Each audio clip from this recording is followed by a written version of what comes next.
enthusiastic about an alternative, the cistern project, I think, that was discussed before.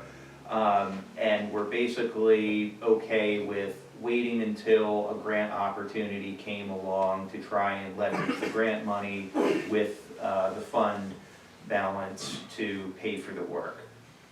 Since then, I've spoken to our now sewer and water engineer, CKS, who is looking at a couple of options in terms of potentially scaling down the project if possible. And also, we're looking at a couple of grant opportunities that may be able to assist with that. We did receive an announcement for the PA Small Water and Sewer Grant, which has a maximum of $500,000 per project, and we believe also, Norm, maybe you know better than I do, I think the total project cost has to be less than $500,000, so that may not apply, but we're waiting to hear back from the state if the other H2O grant that's, I think, 500 to like 20 million or something project costs is going to be announced for this year. So if the stars align and that is announced, we'll have a grant opportunity that we can pursue for this work, but we won't know until we either receive the notice of funding allowance or announcement, or hear back from the state that it's definitely coming. So more to follow on that. Okay, any contact from Kate at Land Trust? Let's try her again. Natural Lands Trust, sorry.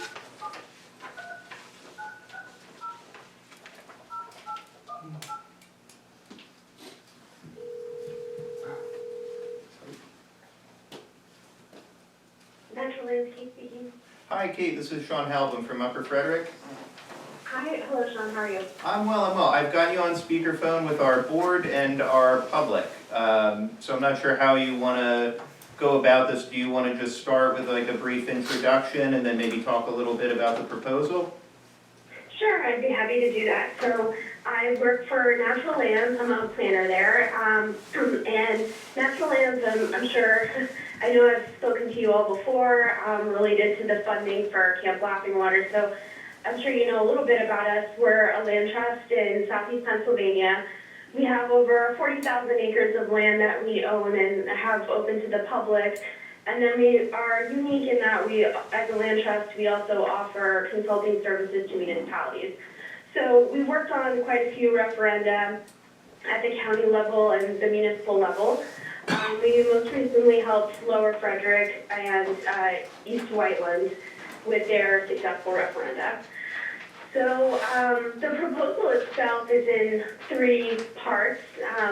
We begin by requesting tax revenue data from the township, and that is to assess what your rates are in comparison to your neighbors and what the revenue would be if there was a rate increase, either on your earned income tax or your property tax.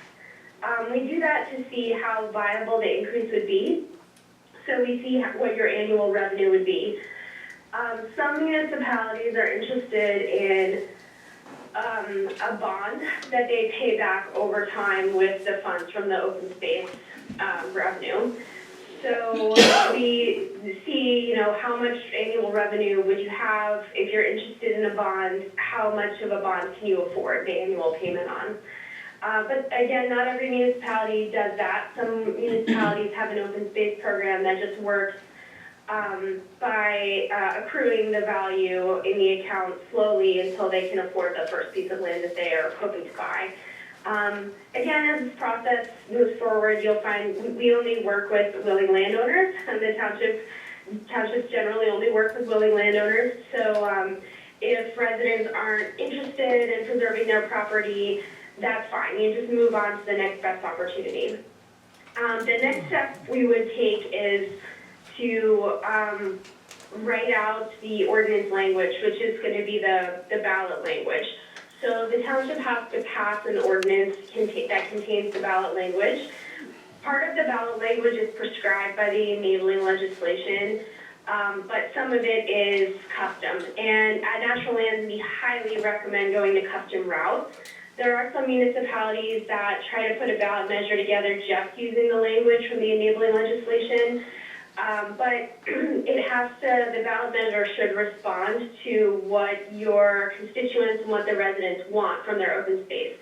Some municipalities have, residents who care much more about farmland preservation. They might be interested in some recreational opportunities, passive recreational opportunities. Or clean water, the ability to fish in the streams. So it's important that there's some public outreach to make sure that the language is what resonates with people and what people are hoping to get out of their open space program. Lastly, we put together educational material that's usually a list of frequently asked questions, and we provide the answers to those questions about the ballot measure and the enabling legislation itself. Often as well, there are questions about how an open space program works. I just mentioned that we only ever work with willing landowners. That's something that comes up quite a bit. So there will be some questions and answers that are more about open space transactions and how those work, as well as answering questions about the referendum itself. We then move on to what's called the Conservation Opportunities Map. Excuse me, this is something that is key. We look at the remaining open space in the township that is over a certain acreage. We usually start at 10 and see if we need to adjust the number above or below 10 acres, just to see what you have left. What kind of opportunities do you have left in the township in terms of land preservation? We also use that map to determine how much money is enough. If we want to just double check the rate against the kind of opportunities that you have. Working with another municipality who is interested in buying out flood-prone properties. Just if residents are interested in participating, that they have a route there. But for a program like that, they just want to make sure that they have projected enough funds to entice participation in that program. And then the last steps are about public consensus building and mailing. So we would have a public meeting where people could come and ask questions, provide comments on the referendum and conservation opportunities in the township. There's also a mailing that we can help with that lets your voters know. It's tricky. There are more voters that come out in a presidential election year. But if you have a very active voter base, it's okay to have the referendum, the ballot question on the ballot in a non-presidential year. But you do need to work a little harder on things like mailings because you want to let people know that that ballot question is on, and you have to get out to vote. If nobody votes that year, if there's low voter turnout, that's a risk to the ballot measure. So that's the gist of our proposal, and we're very excited that the township is interested in having an open space program, and I'd be happy to answer any questions that anyone might have. Great. If we can, maybe we'll start questions from the Board of Supervisors if they have any. I don't have any questions. The only thing I would say is that for the individuals in the room, there is a fee associated with this proposal. It runs at $10,500 for their services. It's $3,000 to work with the township committee, $3,000 for the conservation opportunities map, $4,000 for building public consensus, which I'm assuming is part of the mailings expenses, and some direct costs. So my first comment is, since it's this year's first I'm seeing of this, is just that it's not budgeted in 2025, so I don't see this as something that we would actually do for this year unless somebody can figure out where we get $10,000 from if we decide that that's a reasonable amount to spend. Yes, so I had two ideas to come up with the money, and I'm not sure either one of them is feasible. So I'm still researching the source of we have about $11,000, a little over $11,000 in our open space fund We're not entirely certain where that came from, if it was from Camp Laughing Waters, or if it was a fee in lieu of from some sort of past development project. Once I do a little bit more digging into that, we should be able to determine whether or not that can be used for an expense like this. The other is potentially a grant called PA Green Regions, which I think just closed, so that might not be reopening for several more months. But typically, they're able to fund projects like these that are working towards, sort of community-facing events. So, yeah, unbudgeted, those would be the two ideas I would put forward. Do you have any comments? No, not at this time. I want to read more into it, and then speak to it Great. at a later date. Kate, one question I had, so if anticipating mailings to 1,000 households, what would you guys consider to be an adequate response rate? So the mailing is just sent out.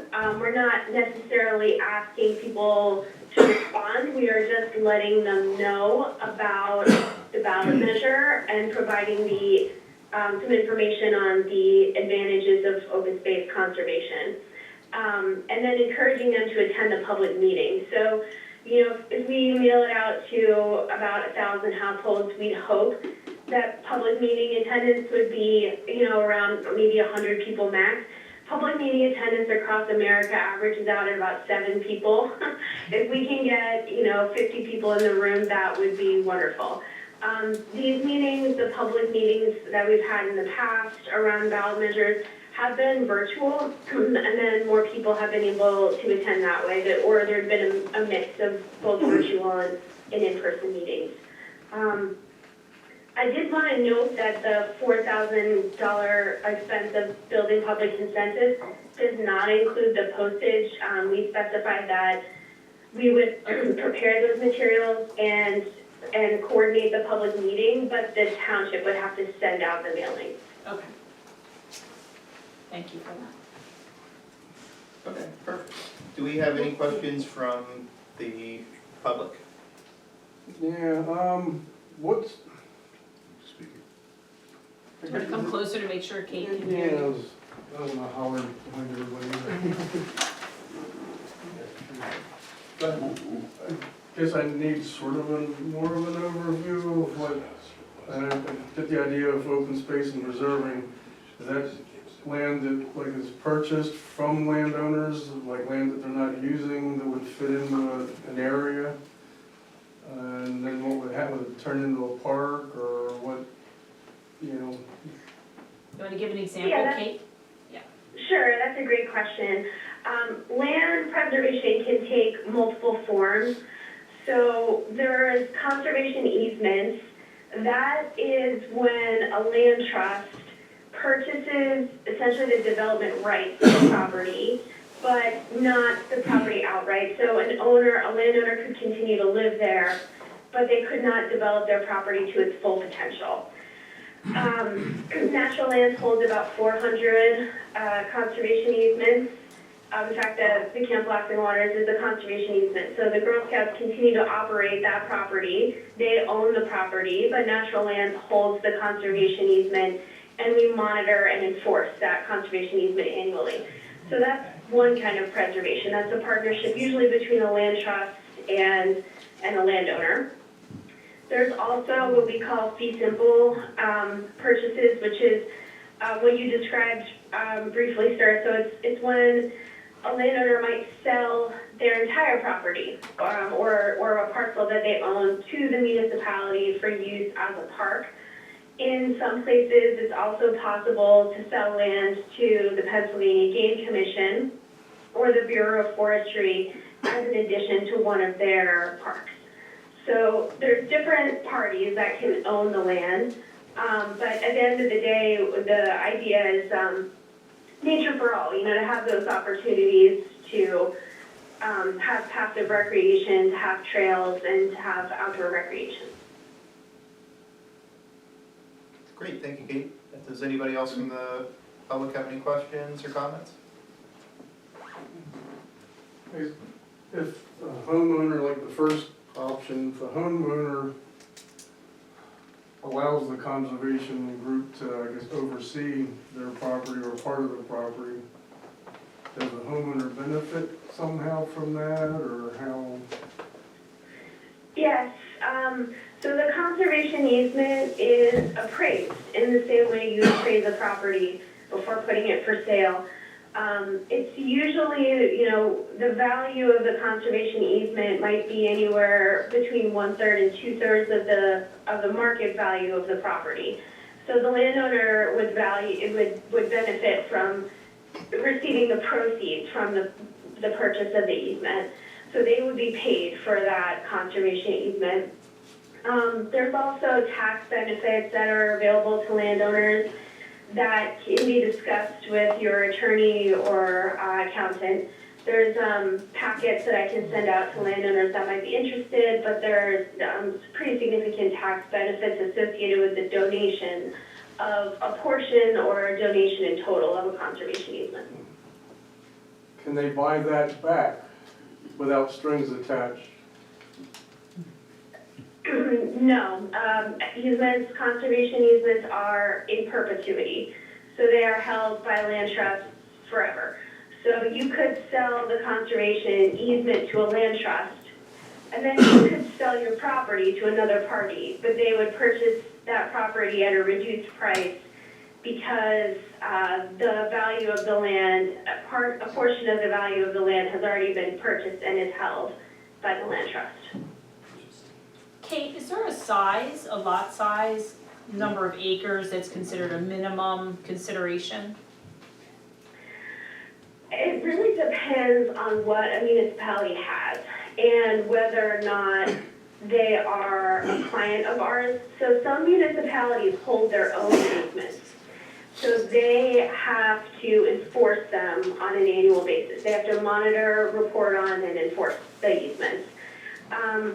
In some municipalities, we have easements that are as small as 10 acres. Now, for us as a land trust, that's small, but for some municipalities, that piece of land is very important to them. It might be the only stream access that they have that's available in the township.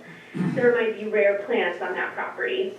So I think it's important to consider the size of the parcel. You don't want to be you don't want to be spending taxpayers' dollars on something that's so small that the public cannot access it. At the same time, it might be a very special place and it might be worth conserving. Something we do with municipalities after a referenda passes, the municipality has to adopt open space criteria. So the map that is used, the open space opportunities map that's used for the referenda, is then used to determine what kind of criteria the township might want to have for open space. Some municipalities have that criteria already in the open space chapter of their comp plan, or if they have a park recreation open space plan, they might have criteria already, but that's something that can be worked out if their referendum passes. Okay. I should mention that we have a pretty good success rate with referenda.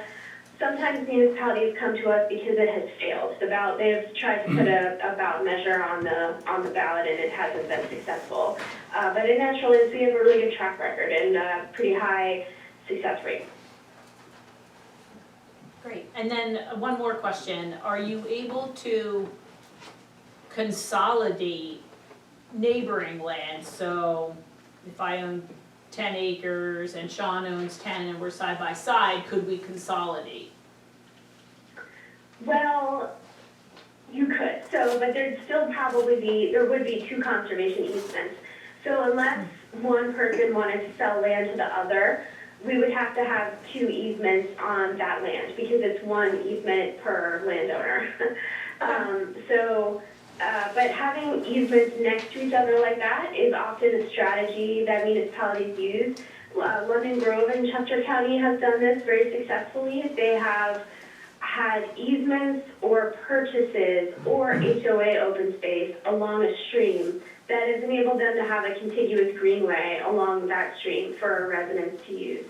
So those are the kind of small pieces that really add up. You know, if you're focused on a certain portion of your municipality and you have that ability to link together contiguous pieces of land, you can come up with a really wonderful open space plan. Great, thank you. Who maintains the ground, cuts the grass, whatever, then on the conserved areas? Is that, I would assume, if you didn't hear him, Kate, he was asking about who maintains them, and I'm gonna guess it depends on the owner of the property. Right, whether it's the landowner, township yep. or the landowner, yeah. Mhm.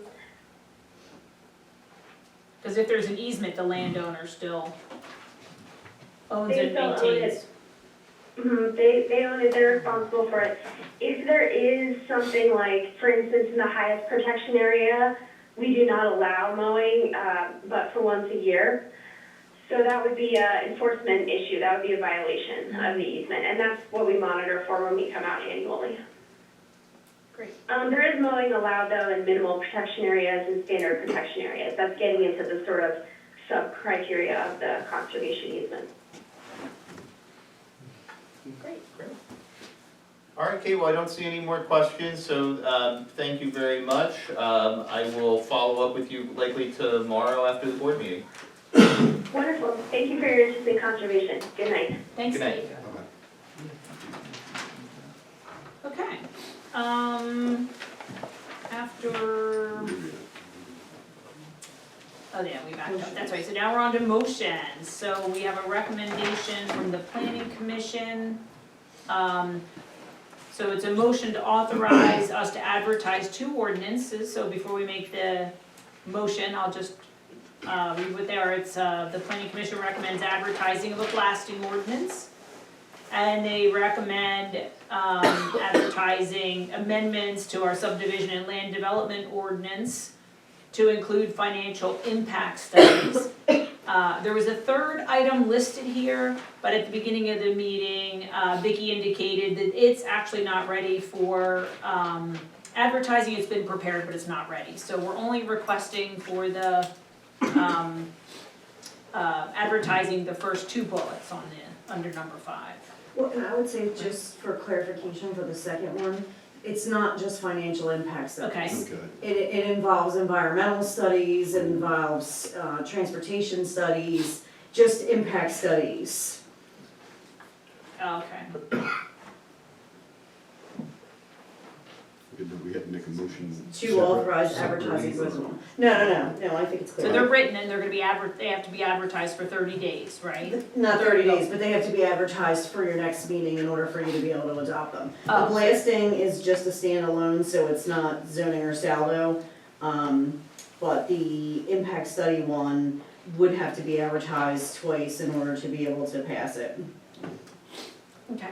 All right, I make a motion to authorize our solicitor to advertise the ordinance as read, the blasting ordinance, and the amendments to the SALDO for the impact studies. My Second? second.